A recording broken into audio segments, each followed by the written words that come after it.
What is going on, YouTube? Joe here with Color Nation Media, bringing you another episode of Pokemon Y. Today's episode is number 35, and we have a cutscene starting off this episode. So if you do not want to watch that, I would skip like 3 or 4 minutes ahead. That way we get into the actual content of the episode. If you don't mind watching it, then just stick around. We're going to see Lysandre with the giant man that we saw from before. And before we get into the cutscene, I would just like to remind you guys of our like goal for this video. Don't forget to click that thumbs up button to help us reach that 50 like goal. Now, into the cutscene itself.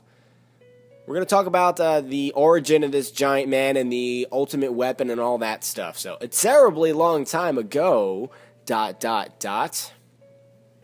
Oh, there's the Floette. There was a man and a Pokemon. He loved that Pokemon very much.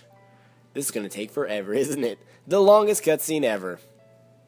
A war began. Look at all of the disaster and outrage. The man's beloved Pokemon took part in the war. Everything was destroyed. Even Magnemites. Even Magnemites were in the war. That's how crazy it was back then. All those years ago. Several years passed. So I guess now the war is over. Or maybe the war is still going. I don't know. He was given a tiny box. What was in the tiny box? I wonder what was in the tiny box. The man wanted to bring the Pokemon back, no matter what it took. Oh, the Floette must have passed away. That's terrible. That is terrible. The man built a machine to give it life. And that is a crazy machine. How did he just build that? My goodness. He brought his beloved Pokemon back. Back from the grave. So it's technically a zombie Floette. Just so we all have that straightened out. That would explain the different colorings in the in this Floette. The man suffered too much. His rage still had not subsided. So much rage. That's terrible. It's terrible when you have all that rage built up. It's like me during Wi-Fi battles. He could not forgive the world that had hurt the Pokemon he loved. I thought it was the war, not the world. I guess the world caused it. I don't know. He turned the machine into the ultimate weapon. Just like that. You just build machines that bring Pokemon back to life, and then you just instantly turn them into weapons that can annihilate the entire universe. What? How does he do this kind of stuff? I want to know. There's the explosion and the fire and all kinds of ugly things. And more explosions that look like a really interesting volcano, but I guess that was the effect. The man became a bringer of destruction that ended the war. So the war wasn't even over yet. So Floette didn't last very long. It must have been up against a Magnemite or something. The Pokemon that was given life must have known about the ultimate weapon, all of the badness that his trainer was bringing to the world, that the lives of many Pokemon were taken to restore its life. So it grew a conscience and basically left him. That's what the story entails. This, oh my God, the text is moving so slow. I should definitely speed this up. The resurrected Pokemon left the man. And never to return again, I guess? Well, there's an Abomasnow, and just nothing is really happening. Nothing is really happening. But apparently that is the end of the cutscene? Okay. Get the key back. It should not be used. Everything will vanish again. Alright. Everything will vanish again. Do you want to know unending pain like I have? So he's supposed to be the man that was in that cutscene, and obviously basically, the gist of it was that his Floette died during the war, so he got mad, and even though he brought it back to life, he changed his machine back into, or not back into, but he turned it into an ultimate weapon that would destroy everything, and because he was just angry at the world for taking his Pokemon, and then his Pokemon knew that a bunch of lives had been sacrificed for its life, and then it left his trainer, and then this guy's been wandering forever looking for it. Because it won't come back to him. And apparently he's immortal also, because he's been around for like over 1,000 years. It's kind of ridiculous. So we're going to go up the elevator here, and we have some more stuff to deal with. More Team Flare shenanigans. We still haven't stopped the ultimate weapon. So the Pokeballs we received and the Pokemon we've gathered are where they need to be. Who is this guy? Who is this guy? I like his outfit, though, and his hair. Add it all up, and it means all preparations are complete. The only thing left to do is put the plan in motion. I'm counting on you. Looks like we're in for some more battles here in a minute. One push of a button, and we can activate the ultimate weapon from this very room. I believe being a chosen one means you have the potential to change the future. Whether we activate the ultimate weapon or leave it safely underground will rest upon if you actually have this potential or not. Of course we have this potential. We have all kinds of potential. What are you talking about, man? What are you talking about? We have more potential in our pinky than you. Alright, maybe not. Maybe I'm getting a little bit full of myself here. But we're in for another battle here because this guy wants to, like, do research on us. Okay, that's not creepy at all. It's not creepy. It's perfectly normal. Xerosic is his name. I'm pretty sure that's how you pronounce that. He's going to lead off with a Crobat. Only 2 Pokemon for him. We have our Haxorus out here starting things off. We're at level 55, so we got a 9 level advantage. We should be able to just destroy this thing with 2 Dragon Claws, I'm thinking. Oh, that almost one-shotted it. Cross Poison, that doesn't do that much, even though it's a crit. And we can finish it off with another Dragon Claw. I thought he might try to heal up there with like a Hyper Potion or something along those lines, but it turns out that he does not. So, yeah, that's it for the Crobat. Calpe the second, growing up to level 56 there. Malamar coming out next. And that's going to be a Bug, not Bug. Bug is the move that I want to use on it because it's 4 times super effective because of its Dark Psychic typing. That's what I was trying to say. And obviously we outspeed.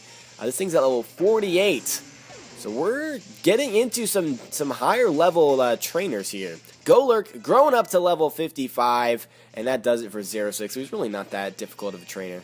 Really not that difficult at all. We get a decent amount of money. 13,000 Poké-Dollars for that battle. Kind of crazy. Wonderful, amazing, you have tremendous skill. When you add that up, it means I will tell you something very interesting. It happened 3,000 years ago. The ultimate weapon was used to put an end to the war in an instant. If we use that incredible power, we can finally free Kalos of the foolish humans that plague it. Behind me, you'll find a red button and a blue button. Yes, I understand that. I can see, I'm not blind, Xerosic. Come on, man. Push 1 now. Alright, so 1 is going to activate the weapon, 1 is going to stop it. We're going to push the blue button because I like blue. Why not? I mean, I like red too, but blue's cool. I don't know, I just kind of did eeny, meeny, miny, mo. It doesn't really matter which one you choose because he's just going to activate the weapon anyway. I know the boss promised that we wouldn't if you push the correct button, but I refuse to let the potential go to waste. I'll just use my remote here, click, click, and the power is on. I wonder if that was supposed to be the sound of the remote or if that was him actually saying click click, because it would be hilarious if he was just saying click click. I don't know. So there's Geoscenge town, and those stones that were in the center of the town are about to be something that's going to be very, very, very dangerous as they're rising out of the ground or going into the ground. Thought something was going to come out of the ground. Oh, there we go. Okay, so they go underground and this giant thing is going to break out, and it just like it leveled some houses there too. Look at that. Oh my goodness, that does not look like fun. That is not something that I would want at my kid's birthday party, that is for sure. Yikes. Alright, oh jeez. This looks so dangerous. I can see how this is the ultimate weapon. It's like beginning to activate, and I don't really want to get destroyed by the ultimate weapon. There has to be a way to stop it. Has to be a way to stop it. I guess we're heading off to Geoscenge town to try to get on this thing before it actually fully activates. Because that would just be a disaster. We don't want the world to be destroyed by Team Flare and their silly ultimate weapon. We can't have that. I mean, it is impressive, but we don't want that.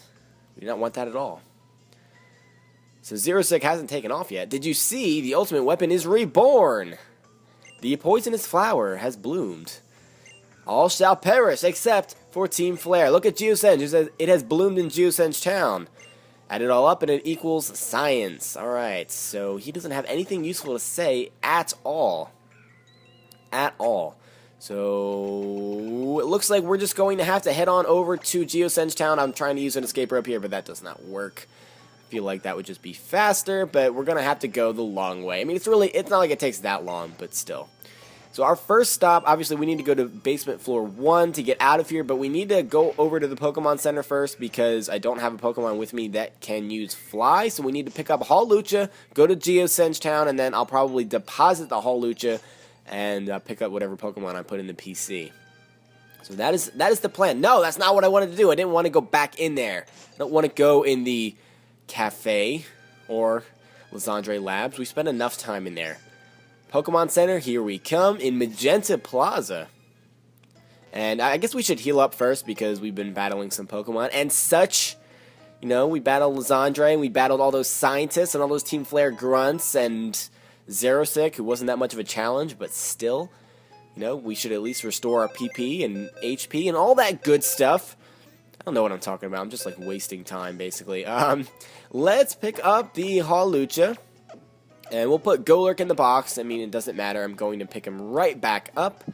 And we still have quite a bit of time left in this episode, to be honest. We really do. I'm going to teach Thunderbolt to Aurorus here, because we are coming up on a difficult part of the game. I mean, it's not really, like, difficult, but the trainers are going to have some higher level Pokemon, that kind of thing. I'm going to get rid of Nature Power. I know that turns into Tri-Attack, but I prefer the extra coverage right now. So that's just what it is. That is just what it is. So we can fly over to Geoscenge Town. That should be by Route 10. Because that's where all of those stones were. Where is it? There we go. Alright, I found it pretty quickly. At least I didn't go to the wrong side of the map, which I tend to do quite often. I don't know. I tend to forget where things are on the map. I shouldn't. When you fly to them so often, you should have an idea on where they are, but I forget all the time. Forget all the time. Alright, so let's go ahead and move the amulet coin over to Aurorus, and we'll let Aurorus take front and center here and actually get some experience. First things first, though, we do need to pick up Golurk again. So let's head back to the PC. I'm going to organize those boxes. And there we go. Alright, so everyone's pretty much at level 55 or 56. So our team's looking good. It doesn't look like I'm going to have to grind at all before we get to the 8th gym and the Elite Four and all that stuff. We're pretty much on par here. Now, how do I get over there? Oh, it's open for us. Alright. We're going to have to battle before we get in there, though. With another Team Flare Grunt. I'm sure we can handle him. We've actually battled this guy quite a few times, I think. I think this is the recurring Team Flare Grunt. I don't know. Maybe it's not. Manectric is starting things off. We've got our Aurorus here, so we should be able to take anything this thing wants to throw our way. And we can probably just go for an Icy Wind. It's not going to be super effective or anything, but it's going to deal a decent amount of damage. This thing's only at level 45. Somehow it survives. I don't know if it would have survived an Ancient Power. It's going to go for the Roar. And roar us out of here. Out comes Shinobi, level 55. And we can go for an extra sensory. It really doesn't matter what we do here. It is going to finish off this Manectric. And he does have 3 Pokemon, so we've got 2 more to go. 2 more to go indeed. 1,600 experience points. That's quite a bit. Scrafty's coming in next. I don't know that Shinobi is my best bet with Scrafty coming in. So we're going to switch in our Calpay the second. We do have the close combat. We can always go back and heal up again if we, if I'm worried about PP. So there's the Scrafty, level 45. The levels really aren't something to be worried about, but we are going to just go for that close combat. That should one-shot this thing. Yep, Scrafty's a little bit bulky, but not that bulky. Not that bulky at all. Not to take a close combat from Lucario that's like 10 levels higher. Not going to happen. Shinobi growing up to level 56. He's trying to learn the move Haze, which is a great move, but not on a Greninja, so I'm not going to teach it to him. And it's really not good in-game either. Golbat is going to be his last Pokemon. Now, I can pretty much go into anything to take that on. Golbat really isn't that threatening to me at all, other than, like, Confuse Ray, Toxic, that kind of thing. But we're going to go into Haxorus here. I feel like that should be more than enough. There is the level 45 Golbat, and we can go for the Dragon Claw. That might actually just one-shot this thing, and it does, especially seeing how much damage it did to that Crobat. I feel like it definitely should take out a Golbat. And it's not like it's holding Eviolite or anything. So that does it for this Team Flare Grunt. And we are free to head on into the hideout now. I mean, is it considered a hideout? I don't know which one is actually considered a hideout. The other one that we were just in is actually Lysandre Labs, not really a hideout. I want to call it a hideout, but it's not. Oh, someone's coming with us. It's Serena. When I was in Lysandre's lab, the masked heroes told me what is going on. They also told me what Team Flare plans to do.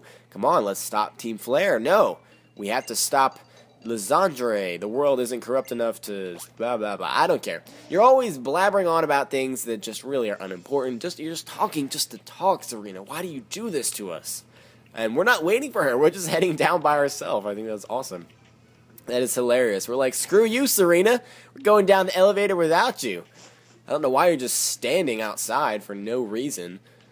So we can talk to these grunts here at Team Plasma. Not Plasma. Flare. I always want to call them Plasma.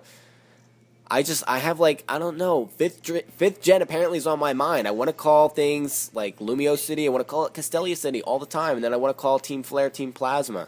Because I guess it's just a cooler name. I don't know. It's the name that's in my head.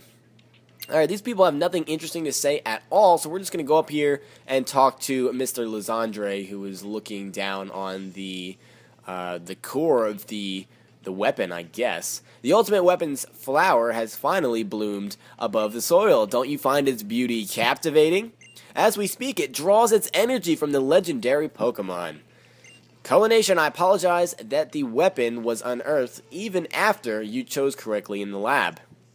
But conflicting egos drive this world. Things don't always go the way you want. We're not going to let you use the ultimate weapon. Yeah, man. Even though resources, space, and energy on this planet are limited, the number of people and Pokemon has increased to an unsustainable level.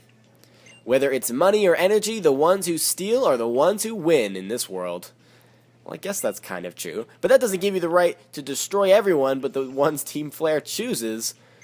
So tell me, the Mega Ring, did you share it? That's different. We competed for it, but... You mean you lost, Serena? You should have let her finish that sentence. When there is only one we can't share, when something can't be shared, it will be fought over. And when something is fought over, some must survive without it. The only way to create a world where people live in beauty, a world without conflict or theft, is to reduce the number of living things. I like the way this man thinks. Why do we really have to stop him? I mean, I don't really want to die, but maybe we can just wipe out some of the lesser beings on this planet. If you know what I'm saying. No, I'm just kidding. I'm just kidding. We have to stop him. We can't just let all these people die. Pokemon are wonderful beings. He's talking about just making Pokemon just not exist anymore. Humans have worked with Pokemon, and we have helped each other flourish, but precisely because of that, they will inevitably become tools for war and theft. Enough of this. Oh, he's done. He is done messing around. You want to stop the ultimate weapon? So I will keep you busy for just a moment. So we are going to battle again for a second time. This is not the last time that we're going to battle him, so he's not going to be at his full capacity yet. But he is going to start off with Mienshao, so that's Mienfoo is fully evolved now. And we're starting off with Aurorus. That kind of is not the best thing in the world. This thing's at level 47, and it's his first Pokemon. Let's go ahead and switch into Golurk, because any fighting type moves really are not going to do anything because I'm a ghost type. That's kind of how it works. We're immune. We don't even care about your fighting type moves. He goes for the high jump kick. That could not be any more perfect because he's going to keep going and crash and he loses a lot of HP. He's going to go for the acrobatics now, which actually might do a decent amount because he's probably not holding an item. Heavy slam should finish off this Mienshao, and it does.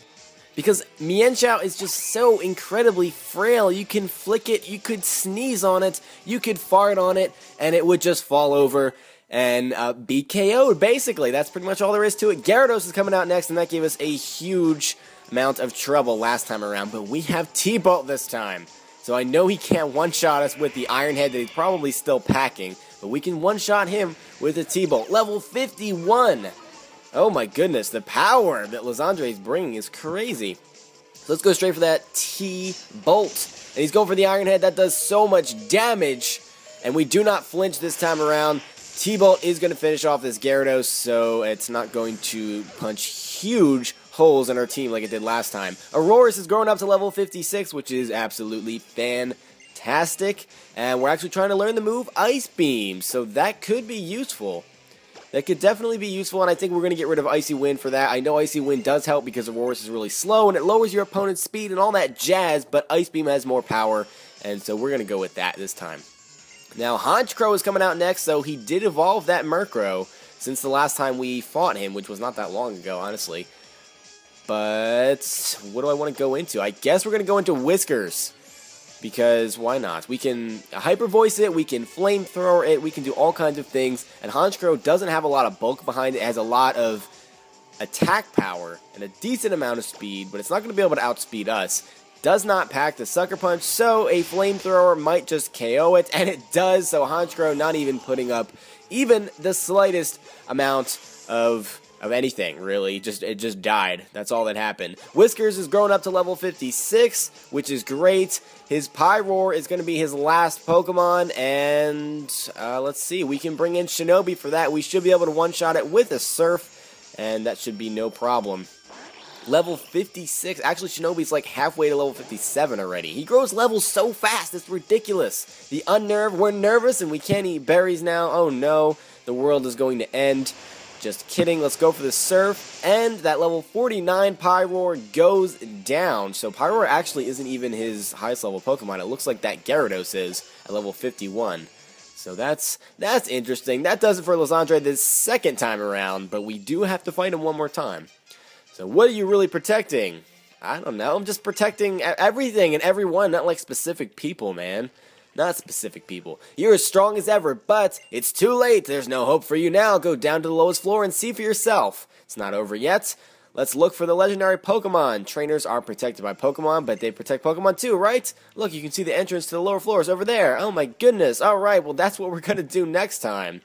But I think we're going to call it an episode here. We've done quite a bit. We're over the 20-minute mark. So next time, we will traverse the lower floors of the this hideout looking thing. I don't even know what to call it. Is it considered like Team Player's hideout? I don't know. But that's what we're going to do. There's going to be some admins and like double battles down there. It's going to be a lot of fun. Then we'll get to the legendary Pokemon, which will be Yveltal, because we are playing Pokemon Y.